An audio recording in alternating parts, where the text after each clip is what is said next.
If you've ever had to work very thin sheet material before, you know that work holding can be a bit of a problem. Unlike thick stuff, thin sheet can't really stand up to the clamping and cutting forces being applied to it during a machining operation. At best, this will get you a part that's not dimensionally accurate. At worst, it can ruin the part completely and break your cutter while it's at it. There's a couple ways around this. You can use double-sided tape, temporary adhesive, in some cases magnetic work holding like you'd find on a surface grinder. But for my money, vacuum work holding is the way to go. It's very quick, it's very easy, and it's very effective as long as your workpiece is big enough and your vacuum source strong enough. I've got some parts to make out of some acrylic sheet coming up, so I thought I'd have a go at making one of these myself. I've actually made some before out of scraps I just had lying around, and you can buy them online for not a lot of money, but I wanted something a little nicer, a little more durable, and I had some ideas for some quality of life features that I think should come in handy. So this is what I came up with. It's nothing super complicated, even with these extra accessories I got here, but looks can be deceiving. This ended up being way more project than I'd originally bargained on. There were a few problems, let's say, during production, but better to show, not tell, so let's get on with it. I'll start with some 5x1/2 inch mild steel flat bar.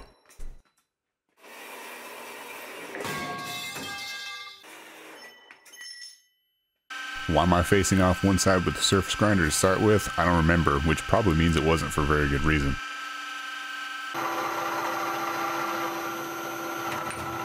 Oops.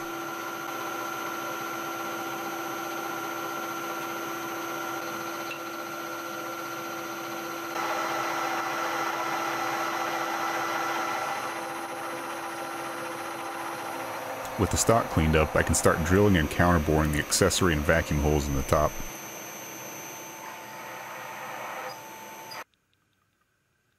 Chip recutting is bad, so this quick and dirty air nozzle should at least give this small, long, brittle carbide end mill a chance at not breaking the instant I look at it funny.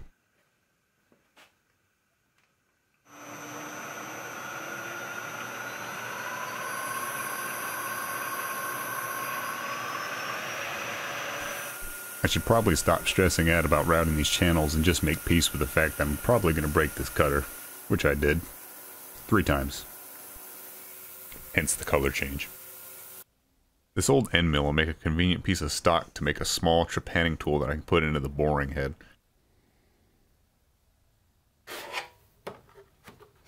I want to be able to use O-rings for extra sealing power on materials too rough to hold well against the finished smooth metal surface of the chuck. Trepanning some rings into the chuck was the easiest way to add recesses to fit those O-rings.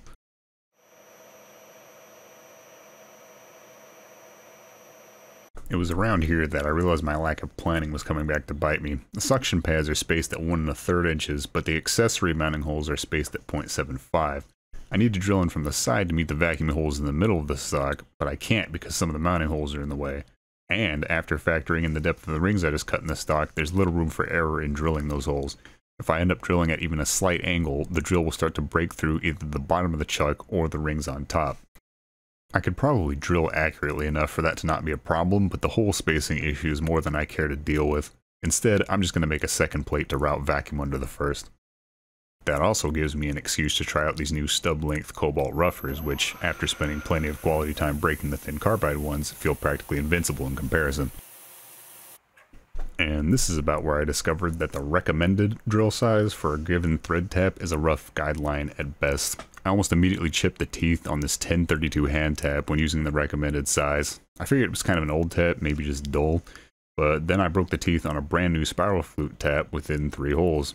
I eventually figured out that the 75% thread you get with most tap charts is basically just excessive in steel. Using a bigger drill and lowering that to about 60% is several times easier on the tap, and the resulting threads are only slightly weaker. I had no problem tapping the rest of these threads after enlarging the hole slightly. If you didn't already know, flat bottom drills are an actual thing. They're good for counterbores and drilling on angled or curved surfaces. A bit tricky to grind, but I did manage. And with that done, we can see how well they fit together.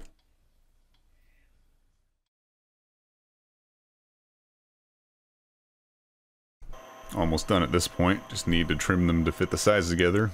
drill holes for some locating pins to keep them aligned, and add the outlets that I forgot to put on the bottom plate.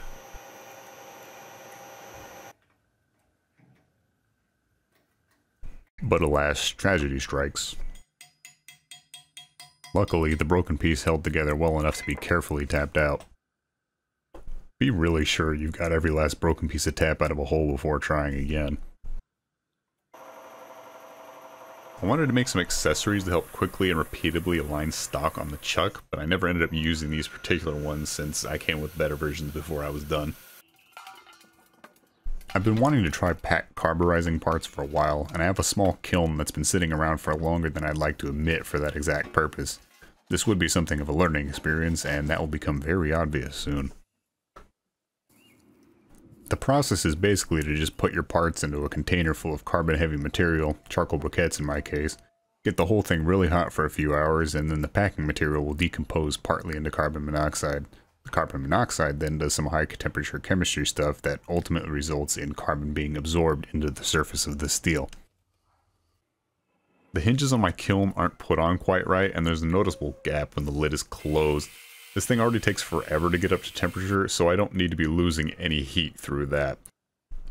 The lid fits much better with them just removed. Temperatures for pack carburizing seem to be anywhere from 800 to 950 C or thereabouts. I picked 850 pretty much as an arbitrary middle of the pack number, and it ended up working fine. I read that charcoal briquettes aren't ideal for this, even though they're the cheapest option. Briquettes are a hodgepodge of charcoal, binders, and whatever else might burn okay in a grill, and some of those additives might affect the carburizing process. I don't have any problems with the actual carburizing, but I still wouldn't recommend them because they smoke for hours and that gets all over everything near the furnace. That carbon monoxide the packing produces is highly flammable, by the way. I'm not sure the clay seal on this lid is actually necessary. The box needs to be kept reasonably airtight to keep oxygen out, but there's so little draft in an electric furnace that a decent lid should work almost as well.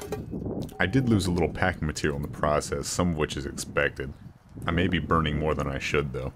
A decent portion of these briquettes makeup seems to be sawdust and what looks like cloth fibers. Both of those might lose a lot of volume when pyrolyzed, and I don't know. It's not great that the parts became partially uncovered, but there's not really anything I can do about it. This box is as big as I can make it, so oh well, I guess. The next step is to harden the parts, so back in the furnace they go.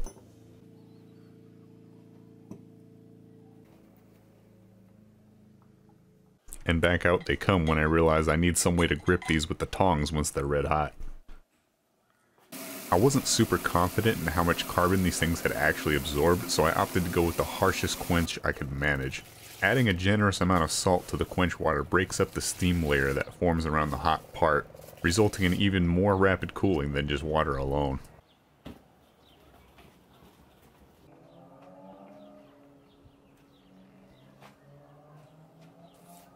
I really should have made sure there was enough water in this bin before I pulled the parts out. Lessons for later, I suppose. In other news, hot things are hot.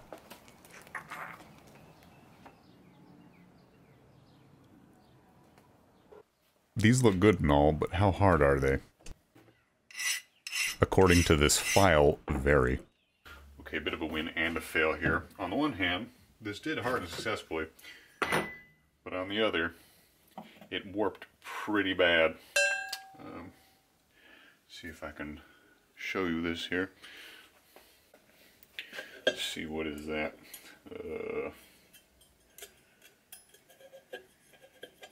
Yeah, about 15 thousandths. Which actually got a little better now that it's cooled down, but going by the charts, I think I only have about, I don't know, maybe 30 to 40 thousandths actually hardened here. I'll have to do something about this. But I got a plan. This would turn out to be, as they say, the plan of all time. But for now, these go into the furnace for an hour or so to anneal. The bottom plate was much less warped than the top, so that can go straight onto the surface grinder for finishing. Annealing should have put some flexibility back into these, so I should be able to correct most of the warp in this one via a few tons of coercion.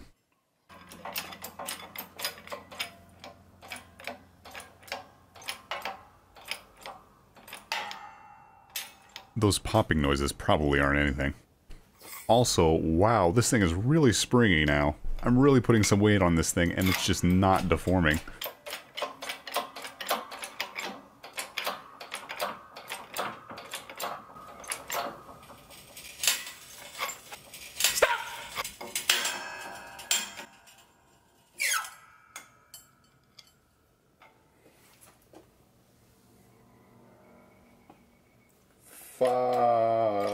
Like I said, plan of all time. There's no fixing this. This thing's holding on by a thread. I'm pretty sure I could finish it off by hand. Yeah. The only thing this part's good for now is seeing about how thick the hardened surface layer is. Around 30 thousandths maybe. A little less than a millimeter. So I am literally back to where I started. None of this can be reused. I'm going to have to start over from scratch. But I'm nothing if not persistent. I will be getting some computerized help this time though. I might as well also deal with this small side project while I'm at it. I need some extremely good chip clearing for some not quite micromilling project I have planned for the CNC router. These copper tubes we'll use to make a set of air nozzles that attach to the spindle. I figured I could avoid making separate orifices for the tips if I simply rolled the ends into a cone. Luckily, I've got a spare ER collet extension handy because these thin tubes are going to need way more support than a 3-jaw chuck can give them. Forming them like this requires quite a bit of force.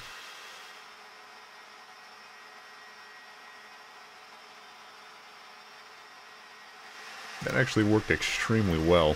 First try even, a rarity around here.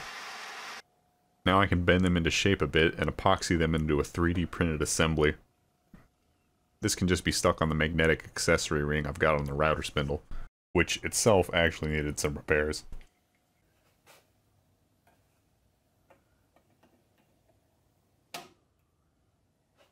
I started with some 3/4 inch stock this time, which obviates the need for the bottom plate and gets me back to the original plan of drilling in from the side. I have yet to meet anyone with a CNC router that doesn't also use it for storage. I have yet to personally meet anyone else with a CNC router though, so take that for what it's worth. I'm getting a bit of chatter which pretty well wore out the end mill by the end of this part, but the 4-flute stub length cutter did at least make it to the end of the part without breaking. Crazy what a difference using the right tool for the job can make.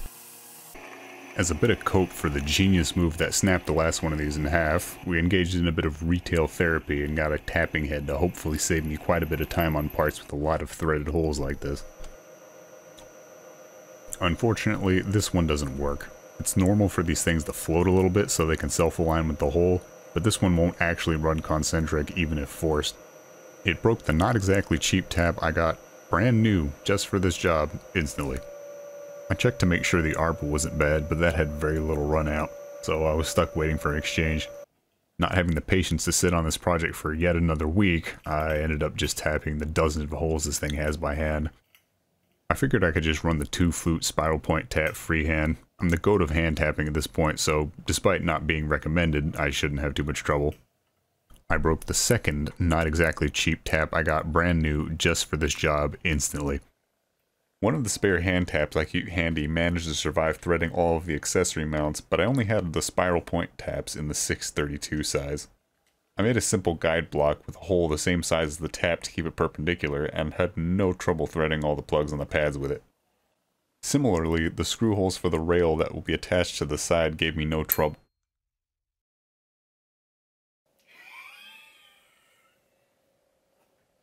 Literally the last hole. Why?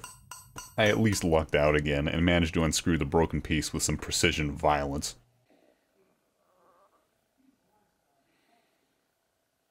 Time for another shot at case hardening, although the box I was using is looking noticeably worse for wear after just 2 runs. Apparently, real containers made for carburizing are nickel plated to prevent this. Aluminum plating is also used, although I have no idea how that works since aluminum melts at temperatures far lower than those used for carburizing. Maybe it relies on the oxide layer aluminum forms, I don't know. I replaced the missing packing material with crushed lump charcoal this time. That didn't smoke at all, and it also smells like some of that good barbecue as a bonus. There's a noticeable bit of ash left on the top here, which indicates more oxygen than I'd like is getting inside, I think. Not super surprising, since the box is warped quite a bit and the lid doesn't fit very well anymore. Might just stick with the clay as some easy insurance. At single-digit dollars for a 50-pound bag of the stuff, it's certainly cheap enough. Either way, it might be smart to wear a dust mask to help with some of this black lung I'm catching. Adding some wire loops to hook onto should make quenching these easier and safer this time. There are some parts for another project in here too, pay them no mind. I'm opting for an oil quench this time, hopefully that'll cause less warping than water or brine. I am a little worried that oil won't harden the parts fully, but worst case scenario, I can just heat the parts back up and try again with water. I tried the smallest pieces first just to make sure this would work, and left the larger ones in the furnace. These hardened successfully, so I gave the rest a dunk just the same. As an aside, no, I do not recommend using a plastic bucket anywhere near 1600 degree plus parts. Beyond the risk of melting through the container if you happen to drop the parts, the oil itself could get hot enough to soften the plastic to the point of failure. Spilling hot oil near red-hot steel is generally not a good look. I do have a couple fire extinguishers here, but better not to need them.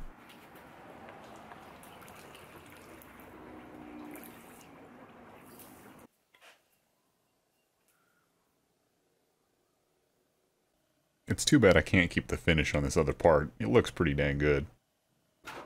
For some reason, these larger parts didn't harden very well. I thought maybe I took them out too early in an effort to keep the oil cooler in that plastic bucket, so I tried again. As an aside, I cannot believe I went to 3 stores, checked Craigslist, scoured the shed, and couldn't find a single metal container approximately the right size for this for any reasonable price. I ended up having to make my own out of some scrap sheet, which, given my skill or lack thereof with a TIG torch, took entirely too long. And, just to rub salt in that wound, this attempt didn't seem to work either. At this point, I feel like I've wasted most of the day, the last of my argon, and a perfectly good gallon of motor oil. Kinda just background pissed off at this point, so I figured I'd go back to the salt water in a trash can idea and deal with whatever came out of it. I ended up using regular low-sodium flavor water, in the vague hope that maybe I'd get less warping with that, even if it wasn't as little as with oil. Didn't seem to help much with the warping, but at least it hardened the part this time. Completely unrelated, but this hummingbird decided to keep me company in the garage for a while. Just thought you should know. My poor quenching technique the first time left a lot of burnt oil and scale on this thing. It's nearly impossible to get it out of these slots by hand. I tried hydrochloric, phosphoric, and glacial acetic acids, but none of these seem to react with it, at least in the short term. I heard lime might work on scale, and I keep some in the kitchen for pretzels, but no dice on that either. Electrolysis should work on nearly anything, albeit a bit slowly. My bench power supply failed for no apparent reason shortly into that attempt, though. Goodbye, small bird friend. Letting the chuck soak in diluted acetic acid overnight seems to have kinda worked, but I also suddenly remembered that I have a small sandblaster. Somewhat unsurprisingly, that worked exceedingly well, and I had the whole thing clean in under 5 minutes. In another less than spectacular idea, I figured hard milling off most of the warp would be the fastest way to do it. Removing 15 to 20 thousandths off a part this big with a surface grinder as small as mine takes forever. Taking off one of the inserts on this face mill to use it as a single point cutter seemed like my best bet. The flat inserts have very little rake, which is generally preferable for hard materials. I did add some jacks to support the chuck after I saw how much it was deflecting, but it didn't help the inserts that much. I don't know if it's the interrupted cut, or the inserts having too much positive rake, or my knee mill not being rigid enough, or what, but even just taking 5 thousandths off this excruciatingly slow feed rate is too much for these things. I tried playing with the feed rate and depth of cut, but I ended up just giving up after a few passes in my 10th ruined edge. I'm pretty sure the grinder ended up being faster anyway, given the feeds I was running at on the mill. It still took forever, but it was faster. There's not enough clearance left for the plug screws after taking out the warp, so I'll need to deepen the countersinks a little. Even if the material's been hardened, a cobalt drill shouldn't have too much issue with it. I eyeballed the angle I was looking for on one of them and gave it a shot. And it didn't work. Did I just grind it bad, maybe? No, it drills okay in soft stuff. Still nothing after a touch-up. What the hell? Are you kidding me? This stuff is rounding over the edge of an M35 Cobalt drill? How hard did this actually get? These drills are like 65 Rockwell. Okay, I guess we have to get a little creative here. And this isn't really working, not super surprising. Plan C then. Turn this broken carbide end mill into a really sketchy drill using equally sketchy methods. But outside, with the door shut. I don't want carbide dust anywhere near my precious precision machines. Oh my god, that was hard to say. It took like 20 takes, holy crap. This sorta works, but definitely not in the drill press. When in doubt, add more rigidity. And that's the body of the chuck finally done, so let's see how well we did with that grinder. Well, I'm ready to call this about as flat as I can measure. Because no matter where I sweep this, that needle does not move. This isn't the greatest, you know, surface gauge stand-in, so it does tilt a little, but the actual part itself on this side is pretty darn flat.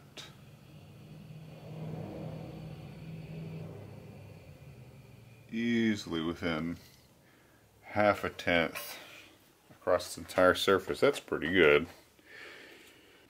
There is an obvious high spot on one of the corners on this side, though. You can see it wants to hinge on this corner and this corner. So one of them is a little higher than the other. Let's see if we can fix that. Well, it's still hinging on those corners, but I don't know.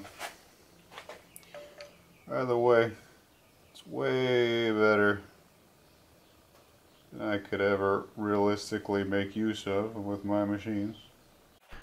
That surface grinder is far older than I am. I don't have a way to balance the wheel. I have no idea how much abuse it got back in whatever shop it originally came from. The spindle bearings sound like they're about to self-destruct, and this part is nearly as big as it can handle. I am astounded that it could produce a part that could pull this trick off. This plate will cover the holes on the side and route vacuum to a single port on the end. Simple enough.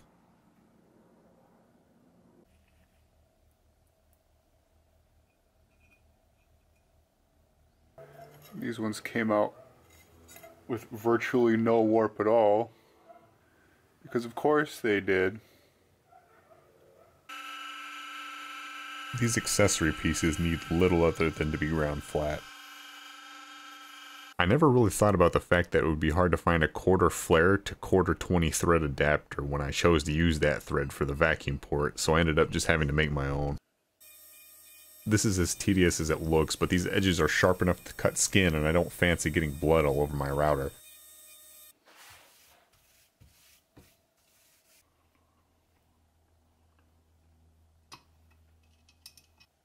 And that's finally it. The whole thing's done. Let's see if it works.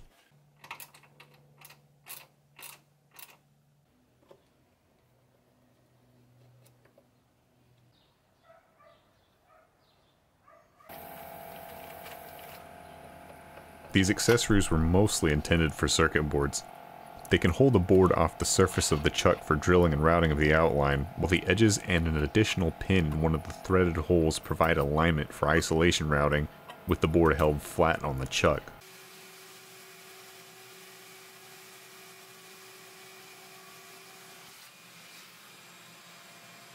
That's great and all, but how well does the actual vacuum chuck part of this vacuum chuck work?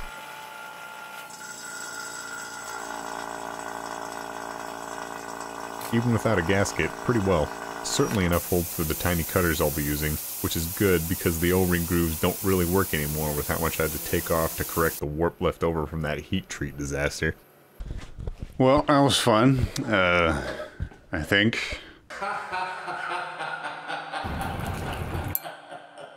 Anyway, it's done now, and I can't say I'm too unhappy with how it came out. Certainly looks good enough, and it should come in handy every now and again. Anyway, that's all I got. Hope you learned something. I certainly did, like it or not, and I'll see you next time.